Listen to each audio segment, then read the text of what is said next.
We begin with what the Conservatives are calling the largest attack on law-abiding hunters in Canadian history. Hunting rifles now appear to be in the crosshairs of the Liberals' gun legislation. Some appear on an expanded list of what the government is proposing to ban, but Prime Minister Justin Trudeau insists they're still consulting with Canadians. We're hearing a lot of feedback around concerns that hunters are saying about guns that they use more for hunting or hunting rifles or shotguns. And that's what we're listening to feedback on now to make sure that we're not capturing weapons that are primarily hunting weapons. But we all know that we need to make sure that guns that are designed to kill the largest number of people as quickly as possible have no place in Canada. The CBC's Evan Dyer has been covering this story, and he joins me now live here in Ottawa. Well, Evan, the government has expanded its list of proposed weapons that it would ban a few weeks ago, but it's only started making waves last week, and the fallout is getting louder every day. What's the latest on this? That's right. This amendment was actually tabled on November 17th, but wasn't really noticed until more recently. And we have seen complaints from the Conservatives and also the New Democrats, actually, about it coming forth at this stage in the progress of this legislation. So after second reading in committee stage, it must be said this is a very complicated and technical topic, right? And this is a list that's hundreds of pages long, and it includes actually not only guns. I mean, you'll find things on this list like a Stinger surface-to-air missile, and from that all the way to, you know, some very antique bolt-action and even single-shot rifles. There's really an awful lot on this list, and it's attached to a bill that was originally about handguns, and that is one of the complaints that we heard certainly from the NDP's Charlie Angus, and I think that's one of the reasons that it's caused some surprise. Of course, you know, there is argument about what constitutes a hunting rifle. There is no universal definition of what constitutes an assault rifle or an assault-style weapon, and some of the disagreement we see is about exactly where you would draw that line. And so one of the guns, for example, that might be the most typical sort of bone of contention that you would pick out in that is one of the guns that falls somewhere into that gray area where some people see it as a hunting rifle and use it to hunt, and other people see it very much as a military rifle, which is what it was designed as, and that's an SKS that's used by potentially hundreds of thousands of Canadians. So there's certainly a lot of debate about what's in this bill, but there are clearly some rifles in there that I don't think meet anyone's definition of an assault-style firearm. Okay, it's obviously been a very polarizing issue, certainly in the last couple of federal election campaigns. What are you hearing from the different sides of this debate, Evan? Well, the gun control advocates are generally happy with this amendment. They don't think it was communicated particularly well, at least that's what we heard from Paulie Sassoufian. But they do say that it does something which they wanted to see, which was to close loopholes that were left open in the original Trudeau government ordering council banning 1,500 models and variants of assault firearms back in May 2020. So they're quite happy to see that happening. And you know, they point out that this bill will not affect the great majority of hunting rifles and shotguns, and that is absolutely true. It will not affect the great majority of hunting rifles and shotguns. Now, hunters, advocates, and shooting groups say that this bill is overreach, and they say that there will be cases in which it will certainly affect, you know, not only hunting weapons, but weapons that fall afoul of various different other rules in there, rules that have to do with things like the width of a gun's barrel or the maximum power of a bullet. And actually, it's not just hunters who are bringing that complaint forward. We're also seeing historical groups, you know, reenactors, collectors, pointing to all of these perhaps unintended consequences that are falling afoul of those two rules in particular. For example, groups that collect antique artillery. You know, Toronto Artillery Foundation is one such group that complained to the committee.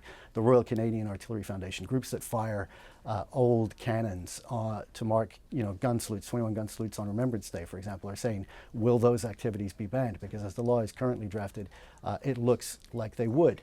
Elephant guns, you know, old elephant guns used on the African savannah 120 years ago, some of them violate this power ceiling of 10,000 joules. And some of them are very expensive engraved rifles that go into the hundreds of thousands of dollars. Is it a good use of taxpayer money to buy those back? Is that really going to prevent crime? So that's some of what we're hearing from those groups. But I do think that the main point of contention about this bill will be around rifles like the SKS. You know, this is something that the gun control groups can point to as a military firearm. Legitimately, it was designed for the Soviet Army back in 1945, and it is a semi-automatic rifle. It doesn't, though, meet the government's definition of an assault-style firearm of having a detachable box magazine, and for that reason, it's never been restricted. So it's very widely sold across Canada. It's in lots of small towns and remote communities, Indigenous places, First Nations, I should say. And so, you know, the concern from shooters is that if that is now banned, a lot of people could fall afoul of that law and potentially find themselves, maybe even unwittingly, facing penalties that run up to 10 years in prison. Okay, Evan, thank you so much. This is CBC's Evan Dyer in Ottawa. All right, we're going to try to get some clarity on this from the government. Marco Mendicino is the Minister of Public Safety, and he's here with us in the studio. Minister, thanks for coming in. Thanks for having me. We heard the Prime Minister today saying you're not going after hunting rifles and shotguns. He did. Then why are there hunting rifles and shotguns on your new list? Well, I'm going to get to how we're tackling the problem around gun violence and specifically AR-15 style guns. But first, I want to underline why. Tomorrow, we're marking the 33rd anniversary of the shooting tragedy at Polytechnique in Montreal. And having had the chance to meet and get to know some of the families of the victims, including some of the survivors like Natalie Provost, we owe it to them to have a thoughtful and responsible debate about the subject matter. Indeed, it was in part because of the advocacy of groups like Poly, of groups like the Danforth families, of groups like the Women's Coalition for Gun Control, that we said when we tabled Bill C-21 that we would be open to inviting an amendment to close some of those loopholes, to really be sure that we were getting all of those guns which were designed with one purpose and one purpose only, and that was to exert the greatest amount of lethal force in the shortest period of time. And that is precisely the work that the committee is doing right now, looking very carefully at the language of the amendment, making sure that there's an alignment between the government's intent, which is, I want to be clear about this, not to go after law-abiding gun owners, but rather to target those guns which have been used in some of the most awful and heinous shooting tragedies in our country, and that is precisely what we'll continue to do. Right, and look, obviously nobody wants to see a repeat of any of those particular tragedies, but I'd like to go back to the specific point that the Prime Minister says you're not going after hunting rifles, you're not going after shotguns.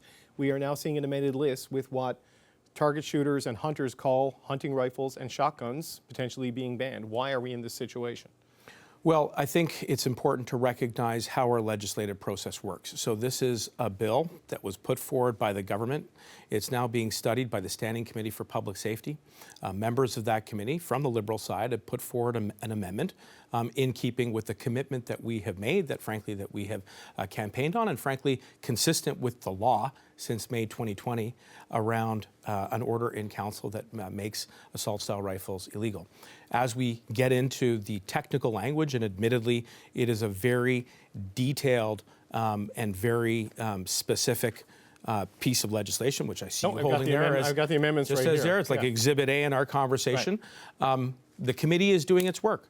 And what I have said all along is that I will be inviting of any amendment that will make that bill better, including if there are some models there that are commonly used for hunting, then obviously that has and will continue to be a red line for us. We are not going after guns that are commonly used for hunting. We are after the guns that exert the most lethal force in the shortest period of time. Right, and I understand, and like it is a long list of amendments here, specific weapons that have been put in there. So I understand what you're trying to do in that having a consistent definition of the mechanics of the gun or the characteristics of a gun so that it's banned rather than constantly dealing with an ever-evolving list. But you know, we've heard from some people who study this and write about this that say it's been done in such a broad way, it's going to essentially capture every deer hunting rifle that's out there, every moose hunting rifle that's out there. Yeah, I dispute that. I dispute that. There's a number of ways in which we're tackling the problem. First, there are those assault-style rifles which were banned in a series of 1990s regulations. Yep. Secondly, we took the historic step of implementing the order in council in May 2020 to ensure that those assault-style rifles, like AR-15s, were no longer legal. But in addition to that, we've also set some objective parameters. For example, the amount of muzzle force.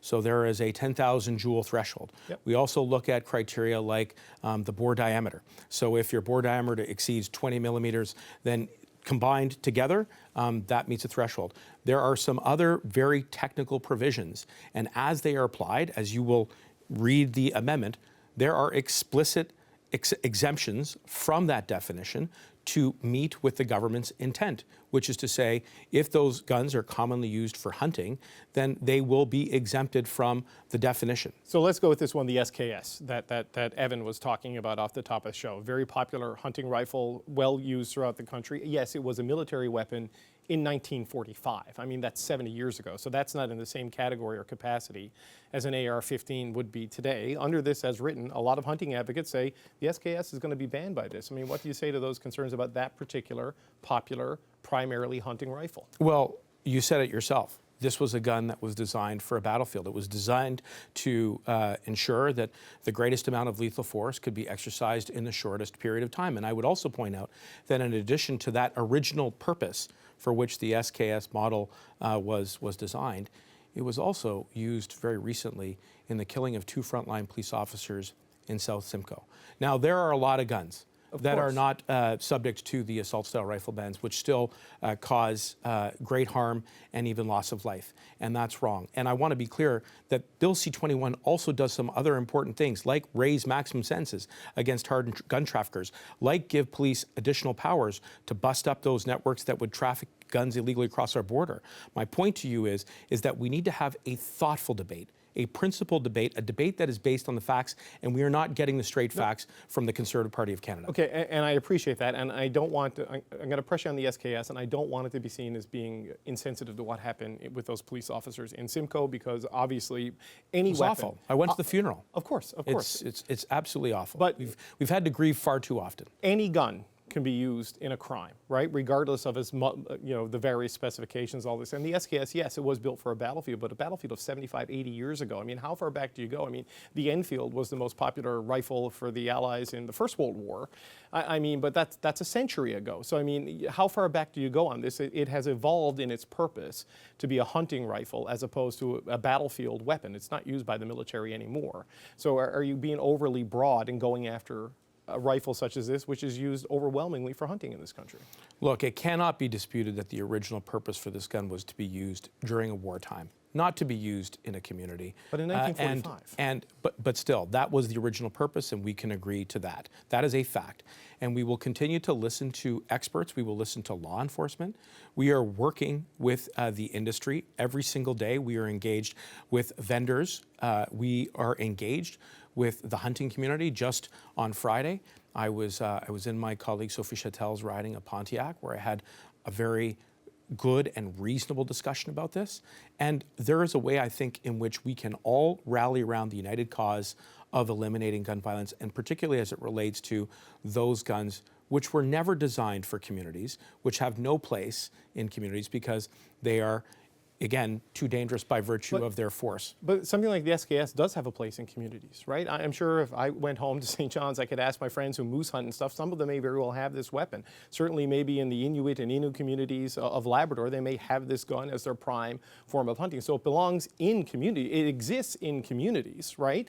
And this is the concern, is that this was a piece of legislation designed to deal with a handgun ban, which is now expanded into dealing with hunting rifles that are in popular use. And based on the original language of banning assault-style weapons, no one conceived of them being caught up. David, we've been up front right from the beginning of tackling this issue of gun violence, that we were both going to ensure that we took additional steps to get assault-style rifles, including AR-15 style rifles, out of our communities. We've also said that we would take action on handguns. We put a cap in. That's one of the most significant steps that we've taken in a generation to stop a particular type of gun that is now the #1 type of guns used in homicides. And we're doing a lot more. But I also just want to underline that, of course, we respect the traditions of hunters. We know that this is a profound sense of identity and culture. And I assure you that at the end of the day, this bill will not include guns that are commonly used for hunting. That is not what the object of this bill is. It is to go after the former, namely those types of guns. So will there be a debate about this? Yes. Will there be those on our committee who will study this from every perspective? Yes, that is a healthy thing. That is part of our legislative process. And we will come back with a product that aligns with the government's intent on this. So the Prime Minister said today that they're open to hearing from hunters and, Yes. and others who are interested in this. why isn't that a consultation that was done prior to tabling a list of amendments with all these guns on it? It seems like a lot of the confusion could have been cleared up, and maybe some of the common ground could have been found in advance before we get to this point. Well, look, you heard, Evan, just before we started this segment, that the provisions that apply to the vast majority of models have been in place now, either going back to the 1990s or for 2.5 years when we introduced the original order in council. That's where the vast majority of this prohibitive work is doing. And what we're really trying to do is embed the order in council as part of the criminal code so that a future government can't repeal it, which is precisely what the Conservatives have said that they will do. And we think, frankly, it is wrong and reckless and does a disservice to victims and survivors of gun violence to say we want to make AR-15 style guns legal again. That's fundamentally wrong. On the other hand, there is a process, and we are listening. And of course, as we hear concerns from the community, we're going to take that into account. And I think that's what Canadians want. They want a government that isn't going to be tunnel visioned, that isn't just going to put the blinders on, that is actually going to listen thoughtfully, respectfully to every community to make sure that we get this right. And this is emotionally polarizing. You do have people who have, who have been hunting for their lives, who learned it from their parents, who now feel strongly and want to pass that on to their children. And I support that, and our government supports that. On the other side of the continuum, you also have people who have lost loved ones. And I think we can rally behind the basic common cause here, which is to eliminate gun violence once and for all. And what I'm saying is that C-21 is a step in the right direction. Law enforcement has said it's a step in the right direction.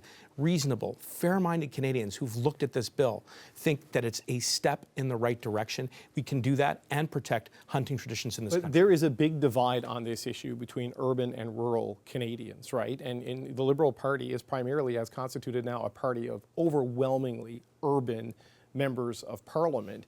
And it seems to me that there's a lot of talking past each other on the issue of gun violence, which is a real and legitimate concern, and on issues about the SKS, for example, which is a very popular hunting rifle for people who don't necessarily live in like Eglinton Lawrence, for example. Not within our caucus, and I really want to give a shout out to the members of rural and northern and Indigenous caucus who have been speaking up on behalf of their communities.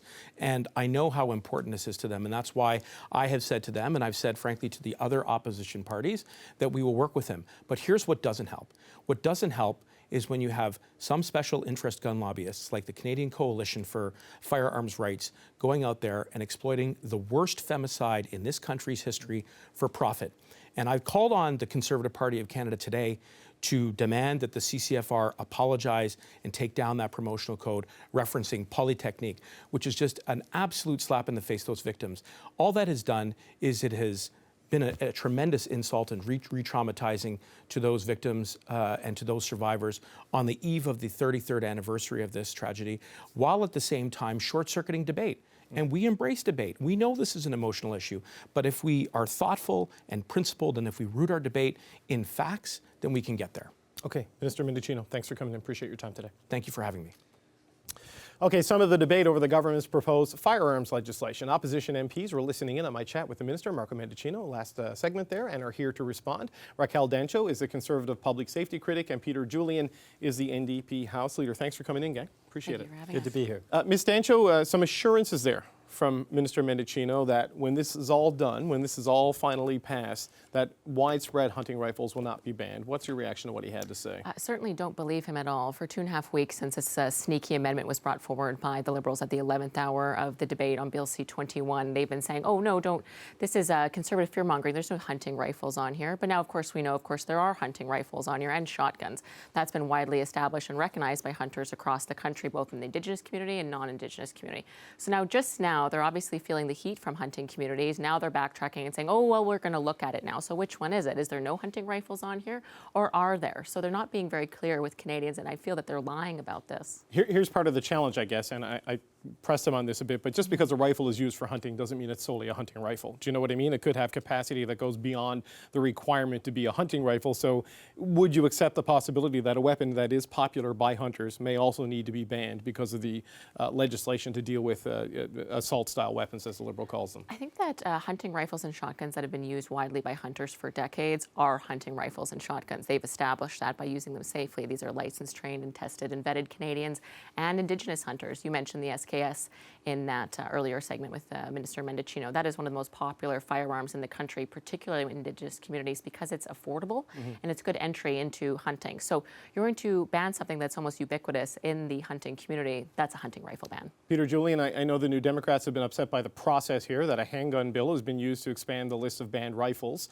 potentially. I mean, what's your stance on the process and the minister's reassurance that there shouldn't be unintended harm here? Well, we support, and Jagmeet Singh's been very clear about this, the freeze on handguns, and we support the increased penalties for gun smuggling. That is something that has been neglected by the previous government and the current government. We really need to crack down on gun smuggling across the border. What's happened, though, I think there was a consensus moving forward on the handgun freeze, and these amendments have caused confusion. And the reality is people are not sure what figures on the list and what doesn't. Law enforcement, when there's confusion, also find it difficult to enforce the laws. And the reality of particularly Indigenous communities that weren't consulted at all on this. Indigenous communities often, with country food, this is a way of putting food on the table. And so people who are trying to respect the law are finding it difficult because of the confusion that has come from these amendments and the fact that there hasn't been clarity from this government. Minister Mendicino insists, though, that they've been consistent on this going back a couple of years. I mean, do you accept that he's been consistent, or do you think this is a bit of a bait and switch in the committee process? I just don't think they were competent in offering the amendments, that the amendments themselves have caused confusion, there's no doubt. I agree that the Conservatives are exploiting this. They love to fundraise off these kinds of problems that the government has. But the reality is that the Liberal government, I think, did a bit of a disservice to what was something where there is a consensus around a handgun freeze. We do want to respect a ban on military-style assault weapons. And instead, there is now some real confusion about what is on the list and what isn't, which makes it difficult to enforce the law to ensure that the handgun freeze and the ban on military-style assault weapons is actually put into place. It's a polarizing issue. Obviously, we've seen this in the last couple of elections and in the broader argument, and there is this urban-rural divide that is definitely at play here. But when you look at what's on the table, are there quick fixes and easy fixes, Ms. Dancho, that the Liberals can make here where you can live with it, or does it have to be a wholesale withdrawal of all of these weapons? Certainly there needs to be, this needs to be withdrawn. They put it forward in a very sneaky way. They've lost... There's not one weapon on that list that should be banned? Well, a lot of them have been banned since the 90s. So it's an odd political exercise the Liberals are doing, I think, to polarize Canadians and distract from their failed record on crime. Again, we've seen a 92% increase in gang murders, a 32% increase in violent crime since the Prime Minister took office. Canadians are seeing this every day on their local news, that crime is going up. So he's looking to distract. Are you suggesting that's the Prime Minister's fault? I mean, there's a lot of factors that lead into gang violence. I certainly do believe that the Liberal policies have contributed to a revolving door of criminals. We can look at Bill C-75, their bail reform, that contributed directly to a revolving door of criminals in and out of prison. We can look at Bill C-5 that recently passed that eliminates mandatory prison time for firing a gun with the intent to hit someone with the bullet. So they've removed mandatory prison time for someone who looks to shoot someone, and yet now they're coming after hunters and target shooters and farmers and Indigenous hunters. So they're looking to distract Canadians from their failed record to keep Canadians safe by attacking and bullying hunters and farmers, and we're not going to take it. We think that it's ridiculous, and we will continue to stand up for them. And I would ask the NDP to join us in voting against this amendment. They have not been clear if they will do so, but I know that their rural members are certainly feeling the heat because, of course, they have thriving hunting cultures that their local economies depend on. Right, okay. I would point out, though, that the end of mandatory minimums, Mr. Julian and Ms. Dancho, was to allow judges to exercise discretion and take into all kinds of factors in handing down a sentence for a crime, and something that they did promise to do campaigning. But, Mr. Julian, the same question to you is, does this need to be completely withdrawn? Will you vote against it, or is there a fix here that can make this something the New Democrats can support a committee? Well, the NDP is always about finding solutions. We've certainly proven that in both minority parliaments. We've brought forward a whole range of things that have benefited people by always trying to be the adults in the room. And Jagmeet Singh, Alistair McGregor, our critic, have been very, very clear about the clarity that's important around this, that people who have hunting rifles and who legally respect the law need to know what is actually being listed and what is not, that law enforcement needs to have that as well. We're also pressing the government to take more initiative and make more resources available to crack down on illegal weapons coming across the United States. And the increasing penalties in the bill are helpful, but it also requires more resources to crack down on illegal weapons. The problem with increasing penalties for gun smuggling is that right now the penalty is 10 years. That's never used. So increasing it to 14 years is just a Liberal opportunity to use it as a talking point, again, to show and act like they're doing something when really it means nothing. So again, we are seeing a government that has lost trust in the hunting community. So there's no fixing, there's no tweaks. This needs to be removed and taken off the table completely if they ever hope to regain any trust or respect in the hunting and farming community that use these as legitimate tools and have done so for centuries. I want to ask you both about something that came up this week. The Canadian Centre for Firearm Rights, which obviously opposes these restrictions and these amendments, they have a promo code on their webpage for selling merchandise, and the promo code is POLY, P-O-L-Y. And we know what the anniversary is tomorrow, the 30th anniversary. Do you think this is an appropriate thing for the gun lobby to be using? I mean, what's your reaction to this, Ms. Dancho and then Mr. Julian? I find it deeply offensive and I condemn it. So I completely disagree with what they're doing. What I don't agree with what the Liberals are doing is looking to use the deaths of 14 people in the Polytechnic massacre. They also did this with the Nova Scotia mass shooting. We litigated that for the last 6 months, where they're looking to take advantage and sort of exploit the deaths of Canadians to further their political agenda, this time on hunters and farmers.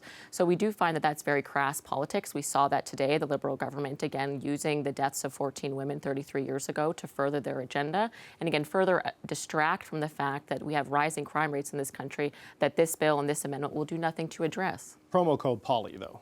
I mean, the playing politics is one thing. This happens with everybody in these sorts of things, but this particular use of a promo code on a tragedy. It's deeply offensive, and I condemn it. Mr. Julian? It's disgraceful. It's horrific. It is unbelievable. And it has to be condemned by all members of Parliament. The reality is we need to honor the victims, and we need to be constantly thinking of the victims and their families in our thoughts and in our prayers. I find this most disgraceful and despicable. Okay. I want to thank you both for coming in and having a good conversation. That's Conservative Public Safety critic Raquel Dancho and NDP House Leader Peter Julian. Thanks, gang. Thank you. Thank you.